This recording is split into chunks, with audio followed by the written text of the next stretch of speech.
So what's the background? Oh, that's from Hades. Oh, okay, okay. To Gotcha. differentiate it from last week's, I decided to add another image real quick, and I had just found the Hades sunrise there, and I went, "Ooh!" So that'll differentiate it from last week. Oh, I did not realize that the background image I used wasn't just uh the sunrise from Hades. It was someone had put a screaming face on it. Damn it! It's Oh, literally the I thought same that was image. like something that Trevor was pointing at or had his hand on or something. Yeah, Like it's an it's the ornament or sun in the something. background, but it's got a face on it, and I didn't even see that. Now I feel dumb. Well, no, Trevor's sticking his finger and is like, Daddy, what's this thing? Daddy's like, "Don't touch that." Get out my sword so I can be like, nope, don't touch that, son. I gotta cut that. There we go. Oh, wow, that was quick. Okay, I just saved over the image with the same name, and it automatically replaced it. Sweet. Okay, there we go. Now it's the Hades sunrise without any sort of. So Trevor's just reached out and poked the sun. What's that? Yeah. What's this? It's hot, Dad. Burn yourself once or twice, I you'll learn to stop poking the sun. I kind of liked it with the sun a little better. It's like and he was right between me and Dirk. But you know what? I'm good. There we go. I put the sun right between you two, so Trevor's pointing at it but not poking it. It was weirding me out. Brian, Yes, do you ever watch Legal Eagle on YouTube? yes. Okay. I have not like all the time, but I do appreciate his videos, Yeah. and he is pretty well researched, and he explains things in a fairly clear and concise way. So Yeah. Like it's just been he's been one that I've watched a little bit of recently, and like I I imagine Brian would like this and just be like, yeah, that sounds about right for this and everything. yeah, again, he does his homework, which I really appreciate, instead of other people just being like blah blah blah, and this is what I think, and I'm just gonna say it even though it's not how it works at all, because this is Cough, how I think Giuliani, it cough. should work. Hmm. No former mayors of New York, please. Yeah. I Um, think he's talked a little bit about some of he's talked a little bit about the political stuff, but it's my favorite thing is him doing Legal Eagle on things like Legally Blonde and Ghostbusters, and saying, I mean, in Ghostbusters they use the real courtroom. I mean, that is the courtroom, Yeah, but they would never do this. You know, they skipped this stage of a trial and went straight to this, which is just not how they do stuff. I've been meaning to watch his video on My Cousin Vinny, because My Cousin Vinny has this reputation of being one of the most accurate portrayals in a movie of the legal process and legal evidence and procedure in a courtroom. And no, I'm not kidding. no, no. Hmm. I watched My Cousin Vinny again not that long ago. It holds up. So, to answer the question in the chat, does the U.S. government recognize Santa? I mean, Well, I they think track him every year. they're on pretty good terms, so I think they'd be able to pick him out of a lineup. Yes, I see what you did there. and I know that was wah wah. I do know that they do the tracking thing where they try to. Is that the Weather Channel that tracks No, them? it's NORAD that It's does no. That's right. That's right. it. So Yeah. yeah. So, by the way, hello everyone. We're here. We're doing a just chatting stream because Mike is not with us this week. Um, Mike isn't here for a really horrible reason. His dad, it turns out, was in a car accident this morning and is in the hospital. Now, as far as we know, he's not fine, but as far as we know, he's in no danger. Mike just said he had a broken leg and a broken rib, maybe plural, and, quote, some other stuff going on. But he was awake and alert and coherent and all of that, so I don't think there's any imminent problem. I think he's just, got some damage. We'll throw some healing potions at him and he'll be fine. But Mike It's a was COVID. We can't give it to him in person. So that's true, yeah. And the hospital's only allowing one person in at a time, and of course, that's Mike's mom. But Mike and his brother are on like contacting family members and I'm sure trying to calm mom down duty, and he's like, I'm just not gonna make it tonight. And we were like, that's good. Yes, don't make it tonight. Yes. I hope he's doing all right. Other than 2 quick emails, we haven't heard anything from him. Yeah. I'm sure if I found out that my old man was of course my old man is way older than Mike's, so a car accident with my old man would probably be like even more terrifying because he's old. But I think like Mike's dad still works, right? He was on his way to work, Mike said. So yeah. So thank goodness he's in, good shape, and like you don't want him to have, broken legs and ribs and stuff, but at least it was only broken legs and ribs and stuff.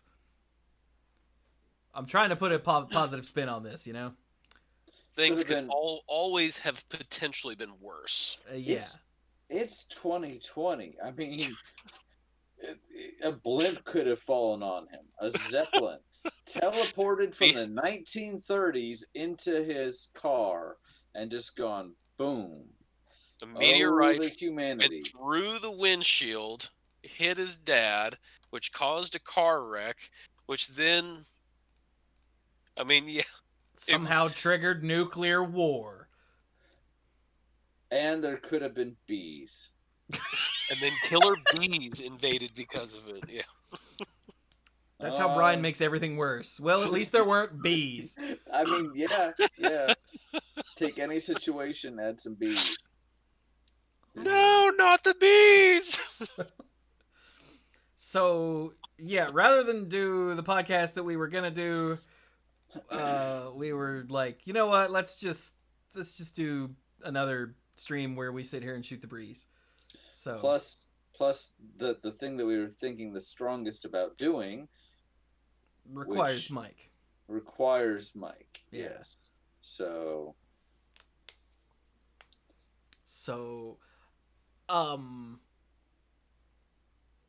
right before I hit stream, I hit the go button. Brian was like decided to fire up a conversation about the Final Fantasy VII remake, and I after he talked for a couple minutes, this would have been great to have on stream, and he went, I can stop. Yeah. So hey Brian, what was that about the Final Fantasy VII remake?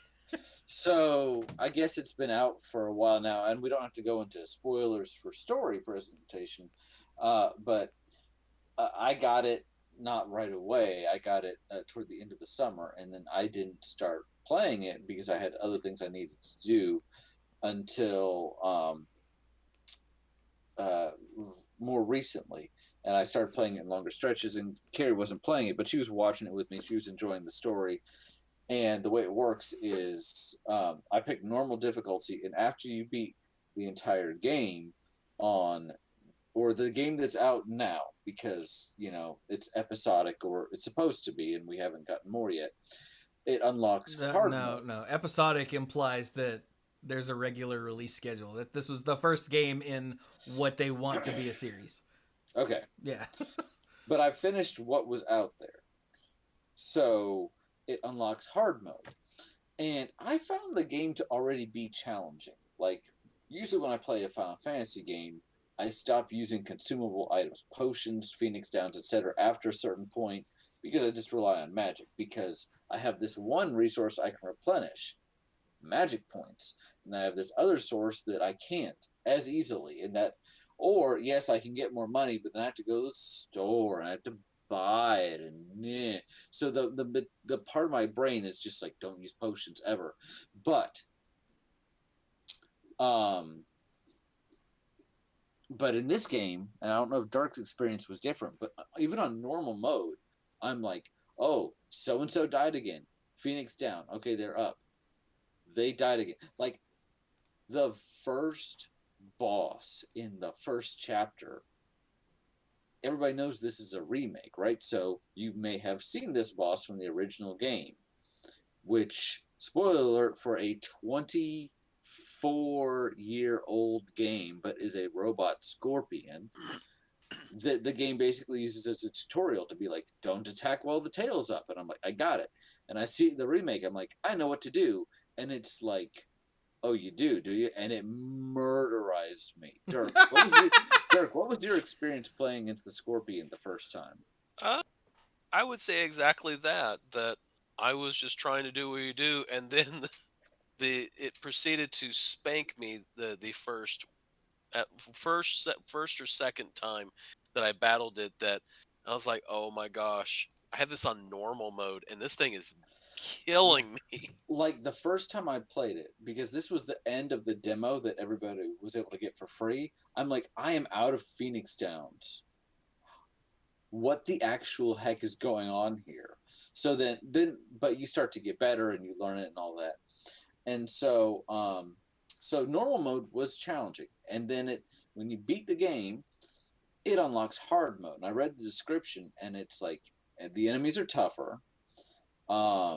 This game has a level cap of level 50, which, again, not sure about Dirks, but when I played the first go through, I did every side quest, I did everything I possibly could, and when I beat the game, I was at like level 43 or 44.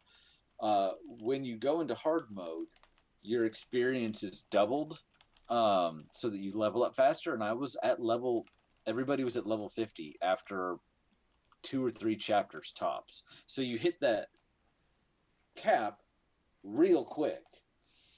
And so the game continues to be challenging. The enemies are harder, and oh, by the way, on hard mode, it turns off your items. Like, all of them. And when you rest at a bench, which is this game's version of an inn, you don't recover MP. Oh. Yes.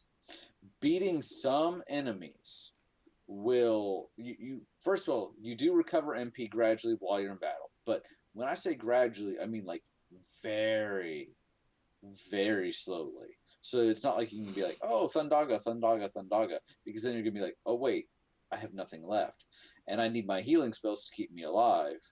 Because that's the big thing, is not being able to use potions or Phoenix Downs. So you have to plan really carefully, and you definitely prioritize other materia like prayer and chakra that don't use MP to heal you, but they're not as fast or as efficient a lot of times, or they take more gauge charges. So I looked at that and I'm like, that sounds miserable. I never played Cuphead or what's the one? Dark Souls or whatever. I'm not in for masochism, so I put the game down. And then like the next day, I'm like, I'll try it. It didn't. I don't want to make it sound like I put it down very long. And I just recently finished it. And as I was telling Dirk, I found it to be a very worthwhile experience, because there were some enemies that were very difficult, but and there were a couple that, because I knew how they worked, I was able to get through them more quickly, actually going through hard mode, whereas some of the others, they didn't give me a problem. The first time were really tricky, including just normal enemies, not even just the bosses, but just normal groups of enemies. But it really did feel like it was rewarding me. Whenever I was stuck and I was like having to fight the same enemy over and over again, I gradually got better until I had the strategy down.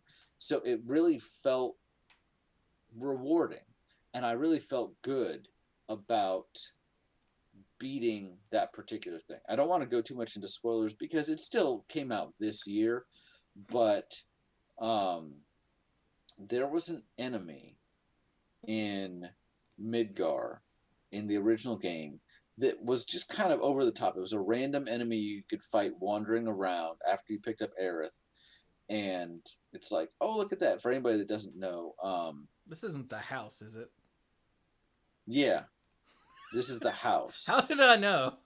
Because you're like, and so when you're going through that same section now, some things are the same, some things are different. I didn't encounter one, and I'm like, okay, well, whatever. Maybe it was just too weird, and it was weird. And then you fight one in a coliseum, and they build it. Dirk, back me up. They build it up, and they're like, the Hell House. I'm like, yeah, because I love this shout out, and that thing was probably one of the most, if not the most difficult boss on hard mode. I took several tries, and the time I beat it, Cloud was knocked out, and Aerith had one hit point. Ooh. And I looked at Carrie, and she looked at me, and she's like, "Did you just do that?" I'm like, "I did." She's like, "Are you gonna do it again?" And I'm like, "No." Dirk, what was your impression of the Hell House?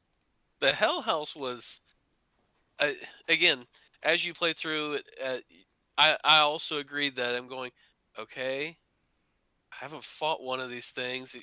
They they did a really good job. I thoroughly enjoyed playing the remake. I haven't played it in a while because I have been stuck on the computer and just doing computer games, and I'm eagerly awaiting when their agreement with Sony is up and they put it on. Uh, they move it to PC, and when it does, I will instantly buy it, and then I'm gonna be playing it on my computer because I just think that my computer just does everything a lot better, and I don't have to worry about having to fight my kids for the PlayStation. Console Wars takes on a new meaning in Dirk's household. Yeah, because it's not a game that is appropriate for uh, my kid's age. No, it's not. I started playing the demo with Sam, and I'm like, wow, I forgot that Barrett swears.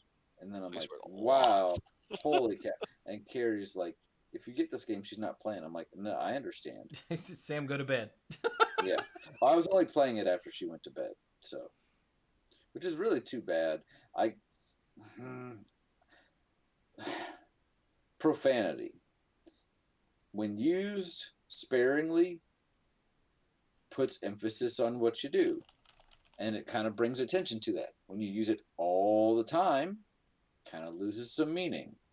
So, I mean, I guess I sound like a prude or an old-fashioned person when I say that, but you know, when that one guy swears all the time, Hi. you just get used to it. When that one guy He's talking about me. when that one guy that never ever swears says it, you're like, you stand up and you pay attention. So, anyway. That would be Dirk.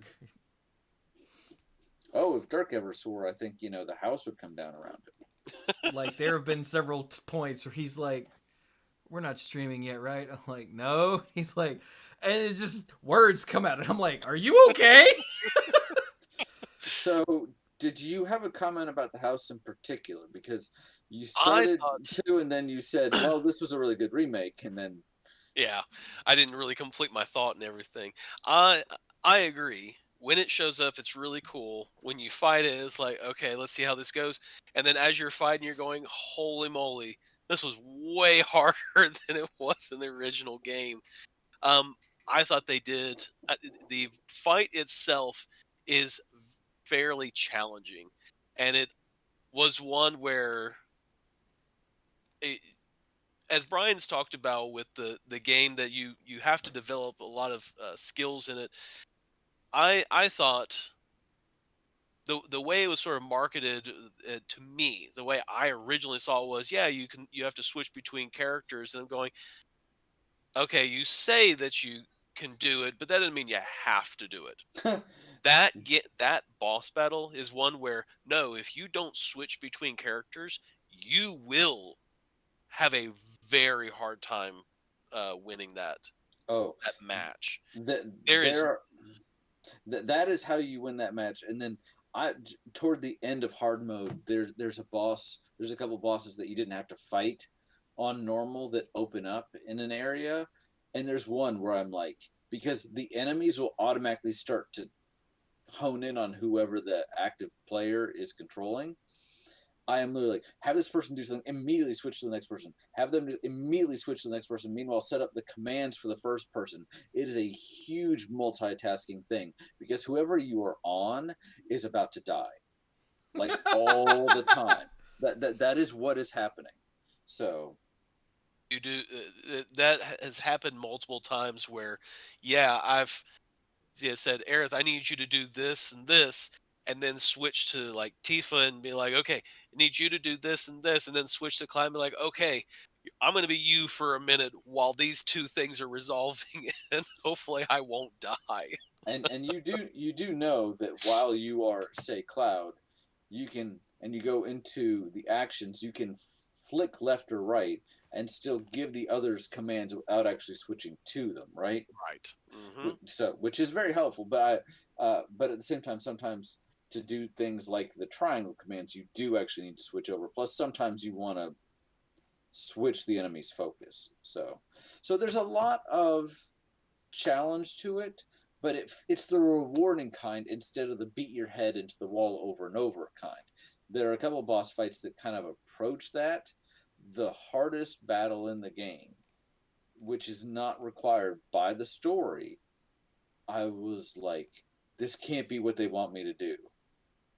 And I'm like, yes, and they want me to do this for 5 rounds. I'm like, okay, but it was so worth it. The time that I got it, I'm like, you got that great feeling. That same feeling that you got that first time that you beat a really hard Mario game or something like that. I love RPGs.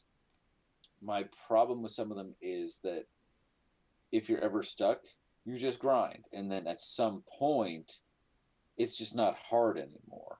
That's not true for all of them. It is true for a lot of them. This one, because of the way that it's an action RPG, and so you're having to position your characters, it's not just about, executing certain commands, about where you do it and how you manage it, as well as I think the level cap really works in its favor because it says, all right, you're done growing your characters. Now you need to grow as a player.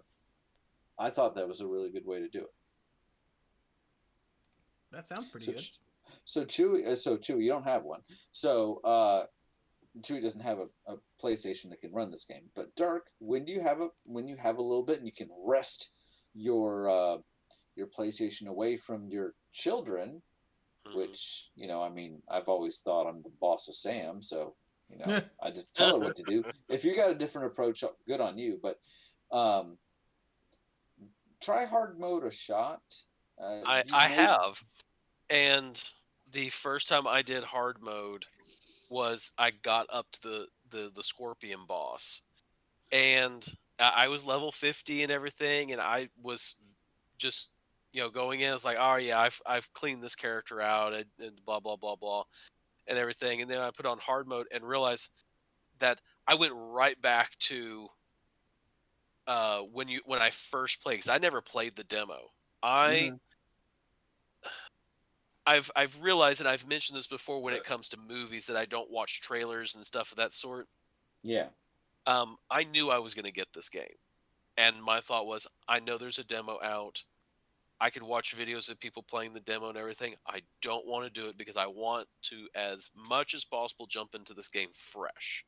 right. And so the very first time I got to that boss just the again, I died at least twice, in that match, and that was the very beginning because I wasn't high enough on level. I wasn't sure about the combat system. Well, again, I'd beaten the game, was going back and just trying to get like the dresses and do all this little knacky stuff, and then thought, well, I'll do hard mode and see how that is. And the first part was like, okay. Yeah, I can tell there's a bit of a challenge, but still nothing major. Then I got to that scorpion fight, and after dying, I think again 2 or 3 times, thought, okay, I, I, I just kind of was like, okay, I'm good. I'm done for today. And so You have I, reached your level of satisfaction.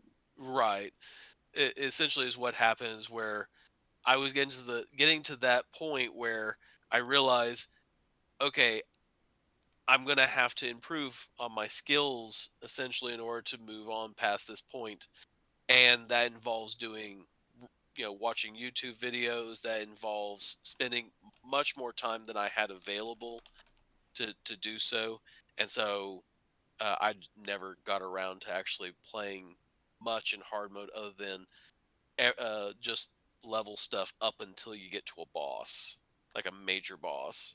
And at that point, it was like, all right, uh, I'll play it on hard mode.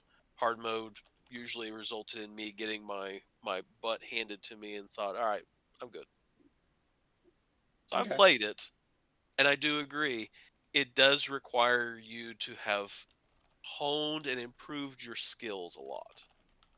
Because all the skills I had developed were the thing that got me through hard mode originally, up to that boss. Because if I had gone in, I'm going to do hard mode without having played the game, haven't done anything of that sort, there's no way I would have even got to the scorpion.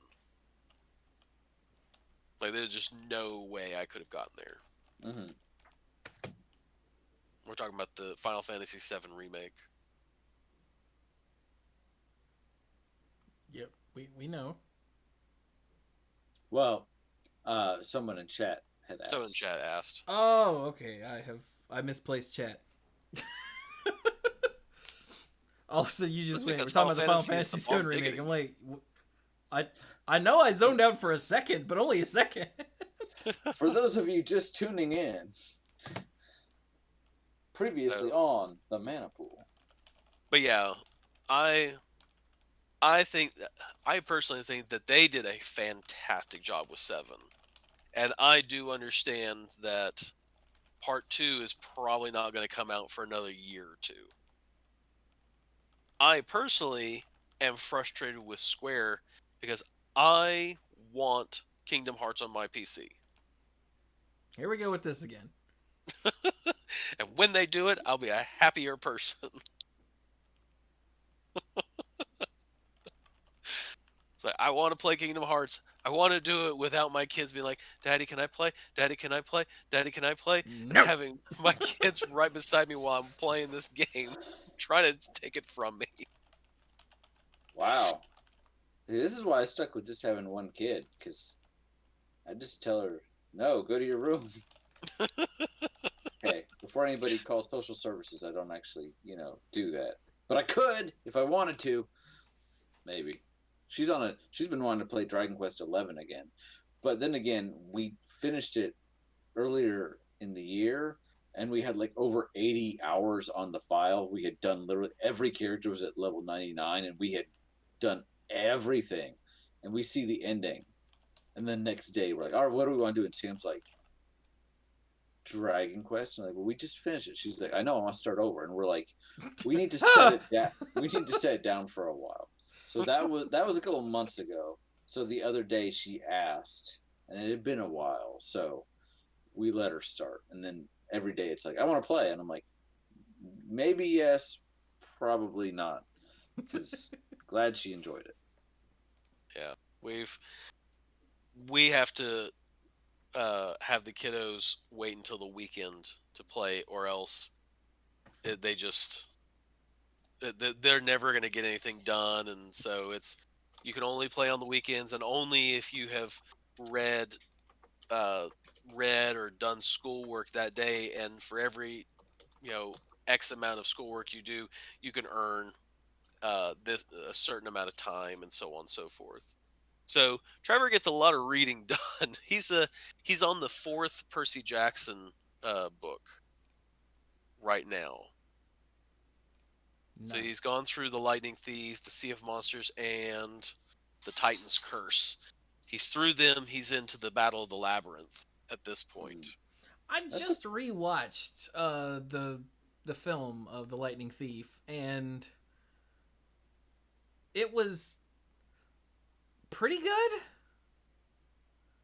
Like it wasn't Yeah, bad, but it wasn't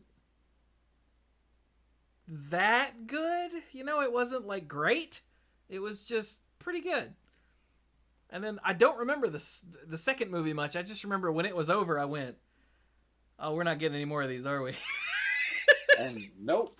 But now I think they are doing a Netflix series. So oh, they are. Oh, or Disney Plus. I think it's Disney Plus. Yeah, because Disney owns the company that it's through. that'll be Let me cool. see. Hopefully. So he just released the Yes. fifth book in his latest series, The Trials of Apollo, which that is the last book in that series.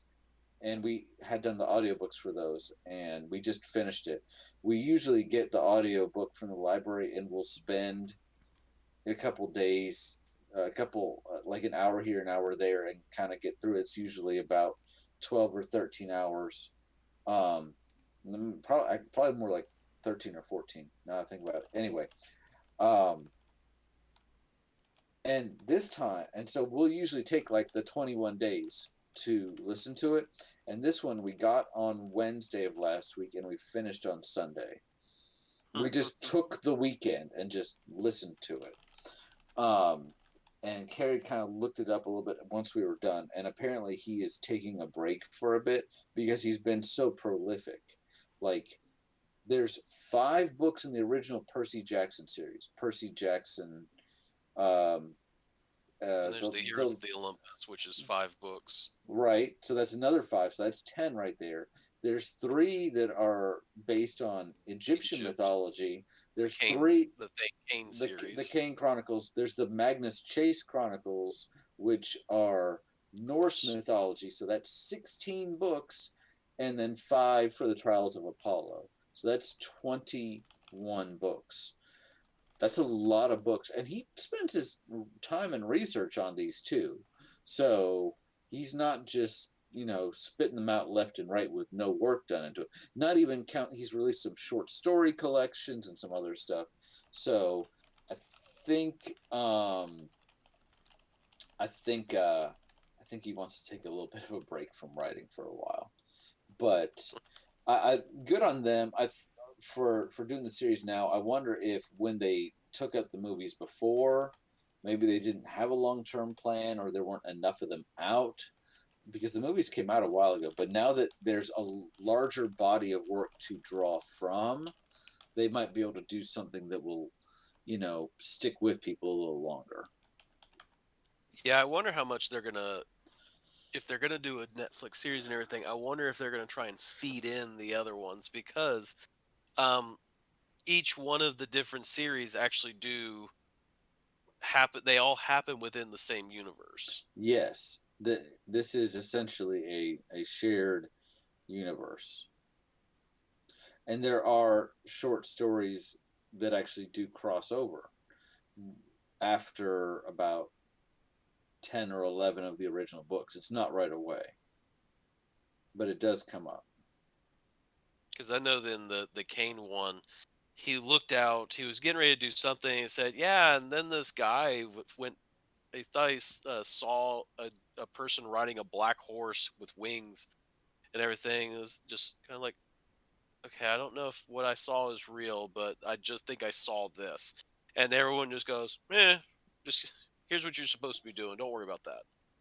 And so, I mean, it's referenced in other books, and then like Brian said, there's a crossovers, but it's. I wonder if they're going to do something like how The Witcher had. You had these 3 stories from 3 different point of views. If there's going to be something like that, where it's focused, this series is going to be focused on this, but we're going to feed some of this in so that we have the potential to do a all right, season 2 is we're doing the Kane Chronicles in this one, and they're going to just focus on another group and then feed in those characters into it, and so on, where you just kind of feed in the different stories into a sort of a tapestry of it with some maybe it focusing on one book or whatnot per season. Who knows? Maybe there's definitely the potential there. You may, I don't know. There, I do think there's a risk with going too broad too quickly, but and you want to kind of focus on your core message first. But I definitely see some potential there. Hey, Mad Stork MSU, thank you for the follow. How you been? Okay, keep going. They can't answer back out loud, so. um, yeah. So I think it could be interesting. All right. Um, So, uh, how about the Mandalorian series, Brian? I've Nope, not. nope, haven't watched it. Okay, never mind. I've only seen season one. Yep. Carrie was born for for streaming and streaming and steaming and all that good stuff. I think binge watching is the word you're looking for. Thank you, because she doesn't like it when a show leaves. Like she doesn't like it. So, we've seen all of season one. We enjoyed it, and we are waiting for season two to conclude. I Are we halfway through season two yet? Yes, Okay. because I they're mean, because they're up to the fifth one, and I think it's a 8 series arc. I mean, the first one was 8, Yeah, so I think each one's going to be 8. That seems to be Disney's thing. I think Netflix is sort of doing that too, where a season is not 21 episodes; it's somewhere between 8 and 10 for a season. yeah. I remember the original Marvel shows on Netflix being like one episode too long. And then they did the Defenders, which I think was only like 6. And when it was over, I went, damn, that was really good and tight. I kind of wish Daredevil had like one less episode.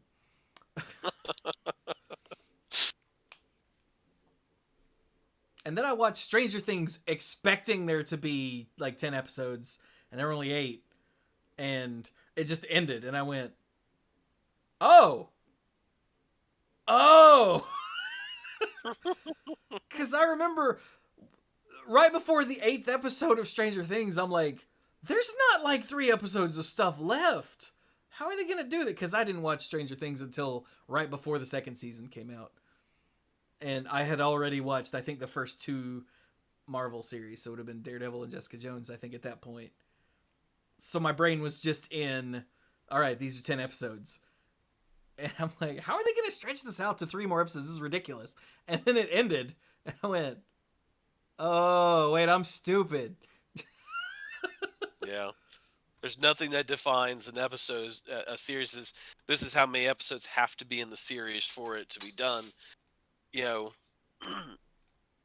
that when we got to The Witcher, that one just when we watched it, it was like we thought there were going to be more to it, and they just it's like nope, this is wrapped everything up. Which the book series on that, I've done the first 2 books that the first season of Witcher is based on, and I think they did a pretty good job of it because there are some stories that were in the books that are just dragged out. They found this is the cool stories. Let's teach tell them in really cool ways, and I think they did a great job. I didn't like The Witcher show that much. I never finished watching it. I watched the first episode.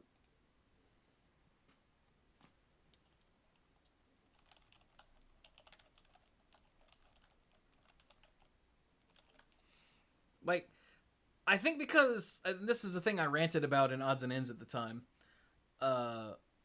It's because I didn't realize that it was being told in 3 different time periods until like episode 4, I think. It might have been 3. And I'm like, why would you hide that.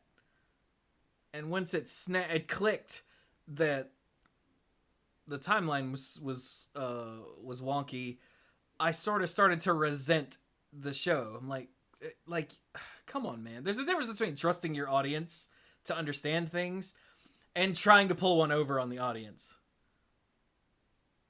I don't know. It just didn't sit with me properly. I just didn't enjoy it a whole lot. Like, I couldn't get into it. I didn't get far enough along to even see that twist. I mean, to people that know the story, I think it was obvious that it was happening across like 3 different timelines or time periods. But I have never touched a Witcher anything, so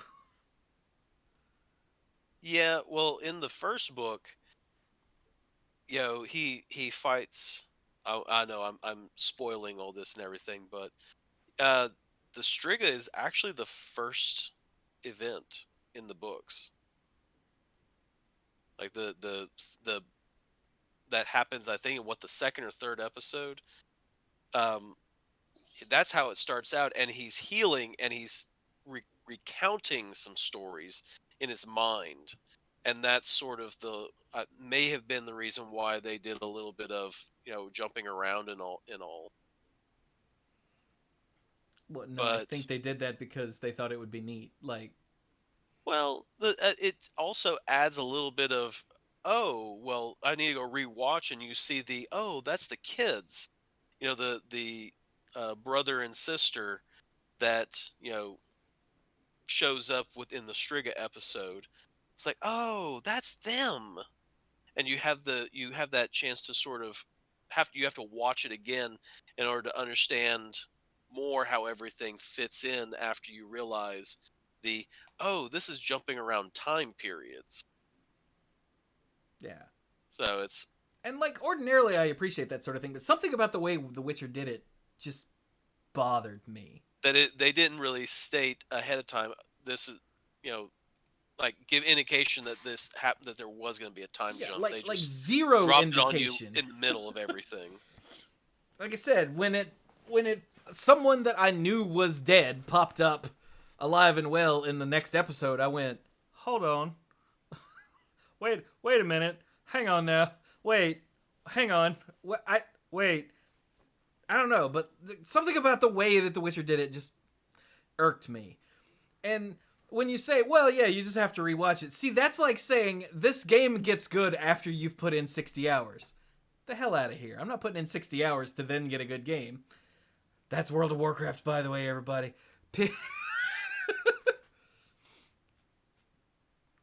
It's like they shouldn't make their show so that you don't like it until you watch it the second time. Because if I don't like it, I might not finish it the first time.